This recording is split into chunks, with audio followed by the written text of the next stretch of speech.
নমস্কার, আমার নাম রাজন্যা ঘোষ। আজকে আমার নিবেদন কবি মন্দাক্রান্ত সেনের লেখা কবিতা নকল সাহেব।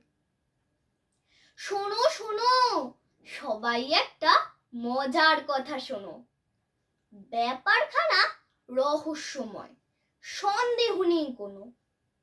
বাংলাদেশের ঘরে ঘরে সকল ছেলে মেয়ে হঠাৎ এমন খেপলো কেন সাহেব হতেছে? বাঙালি বাপ মায়ের শিশু যখন গেল স্কুলে, অন্য ভাষার চাপে নিজের ভাষায় গেল ভুলে। ইংরেজি আর হিন্দি জানে, জানে না কেউ বাংলা। শিক্ষিত কি বলে এদের? এদের বলে হ্যাংলা। অন্য লোকের নকল করে, নকল করেই ধন্য। আমাদের তো লজ্জা পাওয়া উচিত এদের জন্য।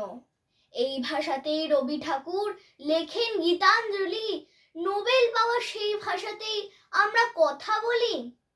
এমন বিরাট মর্যাদা আর কটা ভাষায় আছে, আমরা কেন বিকিয়ে যাব অন্য ভাষার কাছে? তাই তো বলি, আপত্তি নেই অন্য ভাষা শিখতে, আপত্তি নেই হিন্দি বলা ইংরেজিতে লিখতে। কিন্তু যারা নিজের ভাষা বাংলা গেছে ভুলে, তোমরা তাদের কানটি দিও আচ্ছা করে মূলে। নমস্কার।